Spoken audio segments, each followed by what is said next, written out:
नमस्कार दोस्तों, स्वागत है आपका अपने YouTube channel yoga and lifestyle में। साथियों, जैसा कि मैंने आपसे कहा था कि मैं आपको इस चैनल पर न केवल योगा सिखाऊंगा बल्कि उसके बारे में विस्तृत जानकारी दूंगा। तो आइए आज चर्चा करते हैं सूर्य नमस्कार के बारे में। साथियों, या तो हम डेली रूटीन लाइफ में सूर्य नमस्कार कर रहे हैं या हमने कभी न कभी सूर्य नमस्कार किया है, लेकिन क्या हम इतना लाभ ले पाते हैं जितना बाकी में सूर्य नमस्कार का होता है? आइए जानते हैं।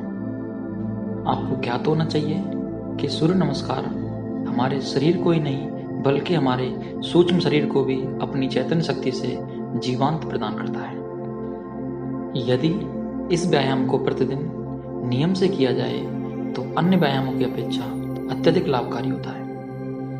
मानो दूसरे शब्दों में कहें कि सूर्य नमस्कार करने के उपरांत अन्य किसी व्यायाम के करने की आवश्यकता ही नहीं होती, क्योंकि ये हमें न केवल शारीरिक मजबूती प्रदान करता है अपितु हमें मानसिक रूप से स्वस्थ भी बनाता है। दोस्तों, सूर्य नमस्कार के एक अर्धचक्र में 12 आसन या आवृत्तियां होती हैं। 2 अर्धचक्रों को मिलकर एक कंप्लीट चक्र कहलाता है। इन 12 आसनों का एक क्रम है, प्रत्येक आसन का एक बीज मंत्र है और प्रत्येक आसन को करते समय ध्यान लगाने का शरीर में एक विशेष स्थान है और प्रत्येक क्रिया का अपना एक विशेष लाभ है। आइए जानते हैं हम उन सभी 12 आसनों के बारे में। साथियों, सूर्य नमस्कार में 12 आसनों में से पहले 5 आसन किए जाते हैं, उसके बाद 2 आसन, फिर पुनः उन 5 आसनों को विपरीत क्रम में दोहराया जाता है। आइए हम पहले आसन की बात करते हैं, उसे कहते हैं प्रणाम आसन। सामान्यतः हम जिस तरह से हाथ जोड़कर नमस्कार करते हैं उसे प्रणाम आसन कहते हैं। प्रणाम आसन का मंत्र है ओम मित्राय नमः। तथा प्रणाम आसन करते समय श्वास क्रम सामान्य रहता है और ध्यान अनाहत चक्र पर लगाया जाता है। प्राणायाम आसन के विशेष लाभ हैं, इससे मन की एकाग्रता बढ़ती है, मस्तिष्क शांत होता है तथा मस्तिष्क से बुरे विचार निकलकर अच्छे विचार, नई ऊर्जा और शक्ति प्रदान करते हैं। प्राणायाम आसन के बाद हम करेंगे हस्तोत्थान आसन। इसका मंत्र है ओम रवये नमः। इस आसन में हाथों को ऊपर ले जाते समय सांस लेते हैं तथा ध्यान विशुद्धि चक्र पर लगाते हैं। इस आसन को करने से शरीर की चर्बी कम होती है तथा भुजाओं और कंधों को मजबूती प्रदान होती है तथा शारीरिक संतुलन बनता है। इसके बाद आता है पाद हस्त आसन। इसमें हम अपने दोनों हाथों को सामने की ओर झुकते हुए अपने दोनों पैरों के बराबर रखते हैं तथा सिर को घुटने में लगाते हैं। इस आसन का मंत्र है ओम सूर्याय नमः। इस आसन में झुकते समय सांस को छोड़ना होता है तथा आसन के दौरान ध्यान स्वादिष्टान चक्र पर लगाते हैं। यह आसन शरीर की चर्बी कम करता है और मेरुदंड को लचीला बनाता है, साथ ही उदर संबंधी विकारों में अत्यधिक लाभदायक है। इस आसन को कब्जनाशक आसन भी कहा गया है। अगला आसन आता है अश्व संचालन आसन। इसे अश्व संचालन मुद्रा इसलिए कहा गया है क्योंकि इसमें साधक की आकृति अश्व अर्थात घोड़े के समान बनती है। इसका मूल मंत्र है ओम भानुवे नमः। इस आसन के दौरान पैर को पीछे ले जाते समय सांस लें तथा ध्यान आज्ञा चक्र पर रखें। इस आसन को करने से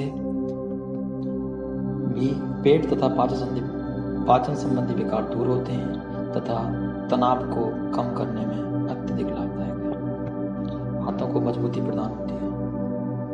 अगला आसन आता है पर्वतासन। पर्वतासन में साधक की आकृति एक पर्वत या पहाड़ के समान बनती है, इसलिए इसे पर्वतासन कहा गया है। इसका मूल मंत्र है ओम खगाय नमः। इसे करते समय ध्यान विशुद्धि चक्र पर लगाएं तथा शरीर को ऊपर उठाते समय श्वास छोड़ें। इस आसन को करने से रक्त संचार सुचारू रूप से चलता है तथा शरीर के लचीलापन को बढ़ावा मिलता है और आंखों के लिए अत्यधिक लाभदायक है। इसके बाद आता है अष्टांग नमस्कार। इसका मंत्र है ओम पूषणे नमः। इसे करने के दौरान ध्यान मणिपुर चक्र पर लगा के रखें तथा श्वास प्रश्वास को रोक कर रखें, क्योंकि इस आसन में हमारे दोनों हाथ, दोनों घुटने और दोनों पंजे के साथ साथ थोड़ी और छाती जमीन में टिकती है। इस तरह कुल 8 अंग टिकते हैं, इसलिए इसे अष्टांग नमस्कार कहा गया है। इस आसन को करने से छाती और फेफड़े स्वस्थ रहते हैं तथा हाथ पैर की मांसपेशियों को भी लाभ मिलता है। इसके बाद अगला आसन आता है भुजंगासन। भुजंगासन का मूल मंत्र है ओम हिरण्यगर्भाय नमः। इसमें छाती को ऊपर उठाते समय श्वास लें तथा ध्यान स्वादिष्टान चक्र पर रखें। इस आसन का नाम भुजंगासन इसलिए रखा गया है क्योंकि इसमें साधक की आकृति सांप या भुजंग के समान बनती है। इस आसन को करने से शारीरिक लचीलापन बढ़ता है, कमर की परेशानियां दूर होती हैं तथा दोनों हाथ और कंधों को मजबूती प्रदान होती है और नेत्रों में भी लाभदायक है। दोस्तों, ये थे 7 आसन। इसके बाद पुनः पर्वतासन से प्रणामासन की ओर आसनों को दोहराते हैं। इसके लिए मैं तुम्हें सभी मंत्र को बता देता हूँ। आइए 8 नंबर पर आता है पर्वतासन। इसका मूल मंत्र है ओम मारीचये नमः। बाकी इसके लाभ और श्वास लेने के क्रम को पूर्व में बताया जा चुका है। इसके बाद आता है 9वें नंबर पर पुनः अश्व संचालन आसन, जिसका मूल मंत्र है ओम आदित्याय नमः, जिसकी जानकारी भी पहले दी जा चुकी है। इसी क्रम में 10वें नंबर पर आता है पाद हस्तासन, जिसका मूल मंत्र है ओम सावित्रे नमः। तदुपरांत 11वें नंबर पर हस्तोत्थान आसन, जिसका मूल मंत्र है ओम अर्काय नमः। तदुपरांत आखिर में पुनः आता है प्रणाम आसन, जिसका मूल मंत्र है ओम भास्कराय नमः। साथियों, इस प्रकार इन 12 आसनों को लगातार करने से सूर्य नमस्कार का एक अर्ध चक्र कंप्लीट हो जाता है। अतः एक पूरा चक्र करने के लिए इन्हें 2 बार दोहरा जाता है। साथियों, मैं आपसे अनुरोध करूंगा कि मैंने जिस आसन के साथ जो मंत्र बताया है उसको दोहराते हुए अपने ध्यान को जिस स्थान पर बताया उस स्थान पर लगाते हुए अगर आप सूर्य नमस्कार करेंगे तो मैं दावा करता हूं कि आपको सूर्य नमस्कार का संपूर्ण लाभ मिलेगा। साथियों, आप कम से कम 6 पूर्ण चक्र अर्थात 12 अर्ध चक्र प्रतिदिन सूर्य नमस्कार के करें, ताकि आप शारीरिक और मानसिक रूप से स्वस्थ रहते हुए खुद को निरोग रख सकें। साथियों, सूर्य नमस्कार के प्रभाव ने विज्ञान को भी निःशब्द कर दिया, क्योंकि इसमें इतना प्रभाव और इतना शक्ति है। बस हमें इसे प्रतिदिन प्रातःकाल निश्चित रूप से करने का प्रण लेना है।